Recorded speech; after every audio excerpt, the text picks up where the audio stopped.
Hello, Chapel Hill. I'm coming to you today from the empty Chapel Hill Church parking lot.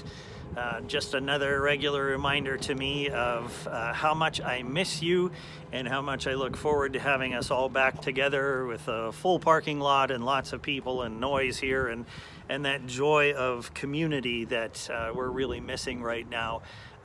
But always looking for the silver lining in the cloud. Empty church parking lots can be pretty useful to some particular people in society right now, and I happen to be one of those people, because in the midst of the strangeness of all that we're going through in this time, certain milestones still have to be recognized in people's lives.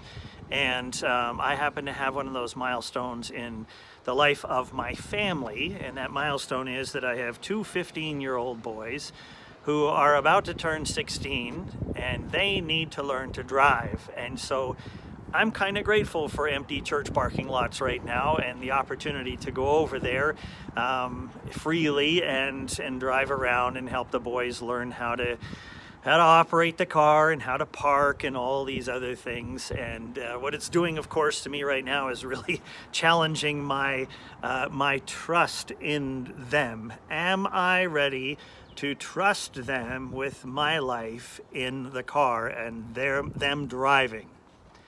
No, I am not. Not yet. It'll come. They'll get good at this eventually, but not yet. It's going to take some time.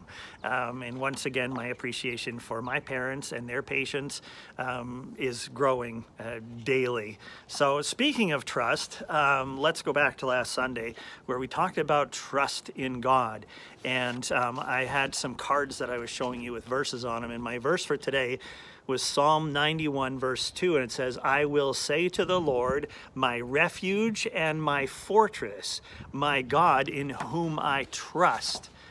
I want to declare that today. I want that to grow daily, my trust in God, because there is none other that I can trust right now, only God.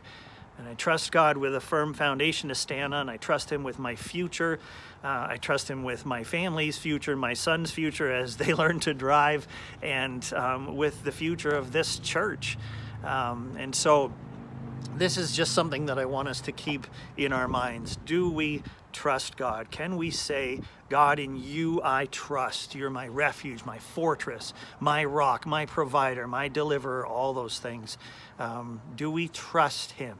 And can we let Him know today that we trust Him? Tomorrow, let me remind you that tomorrow coming up is the National Day of Prayer for our country. And there are going to be people all over this nation praying for the United States of America, for our leaders, for our government, for our schools, for our families, our churches, all kinds of things related to this country. And so I would just encourage you to make sure that you set time aside intentionally tomorrow to pray for our nation. And at 7 o'clock, you can go to nationaldayofprayer.org, 7 o'clock in the evening, and join in online with their National Day of Prayer event, which we're looking forward to. And I'm looking forward to just praying with you, knowing that there will be people from Chapel Hill Church all over the place lifting up our country with me tomorrow.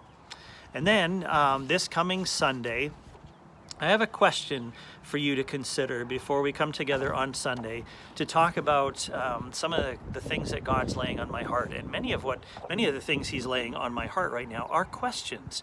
And so I want to give you a question for you to wrestle with as we approach Sunday and as we look together at what God's saying to us. We have looked at who we are as individuals in this time, and the idea of coming out the other end of this a different person than we were when we went in.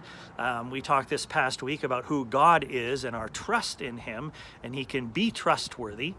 And this Sunday we're going to talk about who we are as the church, who I am, who God is, and now who we are as the church. And here's my question for you to consider as we approach Sunday.